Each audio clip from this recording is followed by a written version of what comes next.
Tout est bien, qui finit bien pour Ségolène Rotembourg et ses bouchons. Elle qui stocke des bouchons pour obtenir des fauteuils roulants pour les personnes handicapées dans les Yvelines a inauguré ses nouveaux locaux. Explication dans ce journal. Les Virades de l'Espoir le week-end dernier dans notre département. À Saint-Germain, un triathlon a rassemblé plus de 200 personnes pour récolter des fonds pour lutter contre la mucoviscidose. Et à la fin de ce journal, le spectacle Ballon à l'horizon à Vernouillet. Il raconte un fait historique de la ville lors du siège de Paris. C'était en 1870.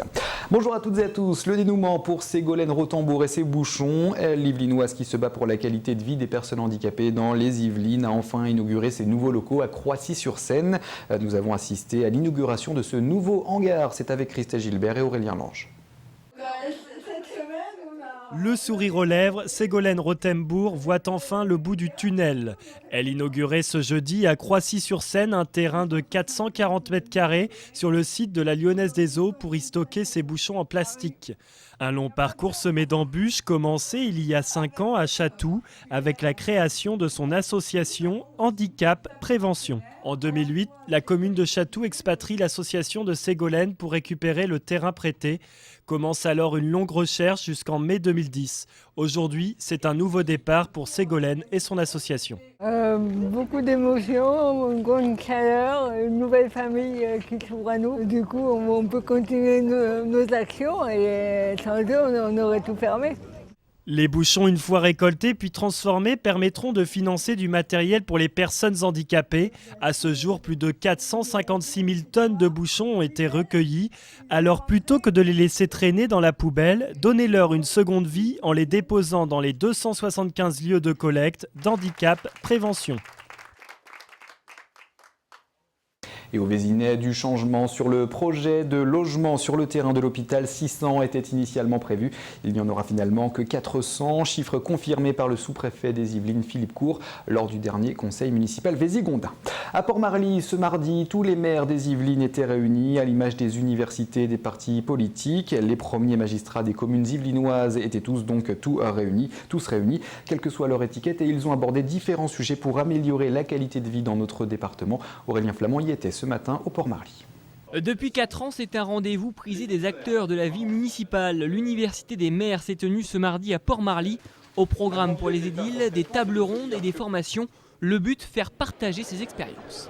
L'important, c'est d'échanger, parce que comme le nom l'indique, l'Union des maires des Yvelines, c'est toute tendance politique confondue. C'est-à-dire qu'en réalité, ici, il n'y a pas de farouche opposition entre la majorité ou l'opposition et réciproquement. Et on se rend compte ici que les expériences des uns profitent toujours très largement aux autres. Et c'est une des raisons pour lesquelles nous organisons ces universités des maires sur un grand nombre de sujets. Urbanisme, économie, petite enfance, nouvelles technologies, les sujets sont variés. Dans cette salle, le débat porte sur le maintien de l'activité agricole, une aubaine pour le maire du Mesnil-le-Roi. C'était de prendre des idées, de voir ce que nos collègues font, puisque dans ma commune, qui est une petite commune, 330 hectares, nous avons 60 hectares de maraîchage et on a toujours l'inquiétude que ces maraîchers un jour plient bagage et justement essayent de vendre leur terrain. Avec ces nouvelles idées, ces nouveaux projets, les maires espèrent faire avancer leur commune, ce qui explique l'intérêt porté à cet événement. Oui, c'est toujours bon. Moi, je trouve qu'on se rencontre et qu'on échange. Et surtout, c'est pas toujours un exercice facile d'être maire. Donc, le confronter, de se raconter nos différentes expériences, ça fait du bien. Et puis, ça fait du bien de sortir un petit peu. Au total, près de 150 maires yvelinois ont fait le déplacement, soit plus de la moitié des premiers magistrats du département. La plupart des vendanges dans le département est terminée. À Louvciennes, cette année étaient les premières grâce à des passionnés qui ont fait revivre la vigne de Louvciennes. Nous les avons rencontrés après leur vendange. Christelle Gilbert. 82 litres de jus pour 135 kg de raisin. C'est le fruit du pressage réalisé à Louveciennes pour ses premières vendanges. Pour la récolte, il a fallu 60 personnes et une petite heure. Le résultat est prometteur, mais l'association reste prudente. Cette année n'est pas une année extraordinaire partout en France, en termes de quantité. En termes de qualité, c'est tout à fait plaisant comme résultat. Rendez-vous est pris maintenant au mois de septembre parce qu'il ne faut jamais vendre la peau de l'ours avant de l'avoir tué. Le mélange sera mis en fût pour la fermentation alcoolique et les premières bouteilles seront disponibles en septembre 2011. Un seul problème, il n'y en aura pas assez pour satisfaire les 200 membres de l'association. Maintenant, tout le monde en veut. on aura, dans le meilleur des cas, une centaine de bouteilles, on ne pourra pas satisfaire tous les membres. Donc il va falloir qu'ils s'associent à l'ouverture des bouteilles. À terme, l'association espère cultiver 1 hectare de vignes à Louveciennes, une façon pour la ville de renouer avec son histoire. Au XIXe siècle, elle comptait 61 hectares de vignobles. L'actualité sportive maintenant avec d'abord le PSG qui ira défier Lyon en 8e de finale de la Coupe de la Ligue, c'est du football. Le tirage au sort a eu lieu ce mardi midi à Paris. Le Paris Saint-Germain qui rentre dans la compétition tout comme Lyon. Un match qui aura lieu le mardi 16 ou le mercredi 27 octobre. Et puis le tout premier challenge Énergie Val-de-Seine, c'est toujours du sport. C'était le week-end dernier sur différents sites dans les Yvelines, notamment ici à Poissy pour une compétition inter-entreprise. Au total 600 participants et le groupe Astrium basé au Muro qui a remporté le classement général. Quand les sportifs se battent pour la bonne cause et pour battre les maladies génétiques, samedi à Saint-Germain, les Virades de l'Espoir pour vaincre la mucoviscidose a permis de récolter des fonds pour lutter contre cette maladie mortelle qui détruit les poumons et notamment un triathlon que nous avons suivi. Cédric Chasseur et Sophie Jobert y étaient. Ils étaient plus de 200 à donner de leur temps et de leur souffle ce week-end. Des triathlètes engagés dans une course de plus d'1 heure. Objectif, se dépasser pour vaincre la mucoviscidose. Et cette année encore, de nombreux sportifs, souvent des habitués, ont répondu à l'appel. C'est vrai que ça nous fait plaisir. Chaque année, on revoit les mêmes triathlètes. Et comme je vous le disais tout à l'heure, on a de plus en plus de participants. Et c'est vrai que les gens apprécient. C'est un des premiers triathlons de l'année. C'est un triathlon qui n'est pas trop difficile, donc ça permet effectivement à tout le monde et aux compétiteurs et aux triathlètes de se remettre en route et de donner un petit peu de leur temps et de leur image à la mucoviscidose.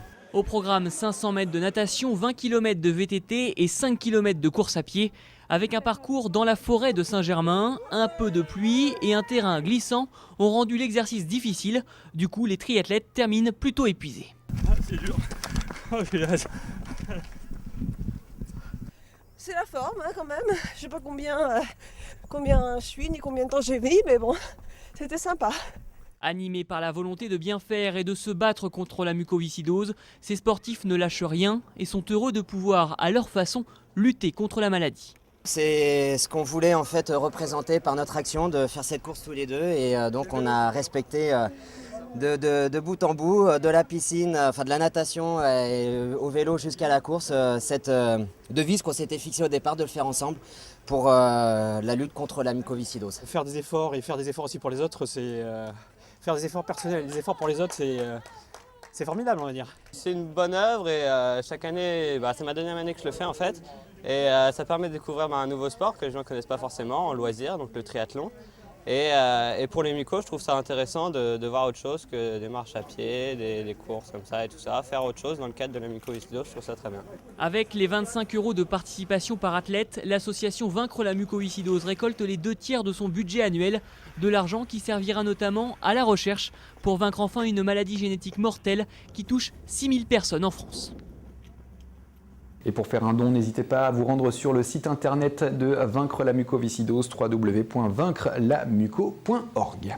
C'est un projet d'envergure mené par la ville de Vernouillet, Ballon à l'horizon, spectacle participatif qui adapte librement un fait historique de la ville à la fin du 19e siècle. Spectacle qu'ont suivi Aurélien Lange et Aurélien Flamand. Je comprends qu'ils soient furieux, les Prussiens. Il les a mis dans tous leurs états, votre ballon. Si vous les aviez vus s'agiter sur l'autre rive. Où sommes-nous, messieurs? À Vernouillet, mon gars, en Seine-et-Oise. En face, c'est Triel. C'est là qu'ils sont, les Prussiens. Plongeons-nous 140 ans en arrière.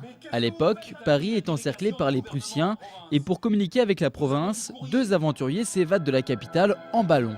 L'atterrissage se fait à Vernouillet, où l'on célèbre actuellement ce fait historique. Une représentation titanesque qui a demandé plus d'1 an de travail. Quelques chiffres, il y a 150 figurants à peu près. On a 2 véhicules hippomobiles, on a 5 cavaliers, on a un chœur, une chorale, on a... Qu'est-ce qu'on a encore? On a deux groupes de danse, on a une trentaine d'acteurs, on a... Qu'est-ce que je peux vous donner d'autre? Non, voilà. On mange de l'éléphant, ça c'est drôle, de l'éléphant, vous pouvez rire de temps en temps, d'accord? Mais vous êtes expressif. Vous êtes expressif au niveau du visage car vous êtes à 3 mètres des spectateurs. Pour ce spectacle, c'est toute la ville qui a été mise à contribution. Et même un peu plus. Jean-Luc, le chanteur du spectacle, vient d'une commune voisine, mais l'esprit d'équipe a fait disparaître les frontières municipales. Je ne suis pas vernolitain, je suis Mourcourtois. Et depuis qu'on travaille ensemble et qu'on répète ensemble, j'ai l'impression qu'on les connaît depuis des années, qu'il y a déjà une très grande complicité au bout de 2-3 répétitions. Et voilà, donc ça facilite bien les choses après d'ailleurs. Côté costume, on a travaillé dur aussi. Pour une pareille reconstitution historique, les bénévoles n'ont pas lésiné sur les moyens.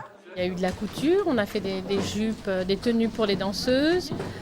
Il y a des mairies qui nous ont prêté des costumes et on les a agrémentés, cousu des broderies, des dentelles.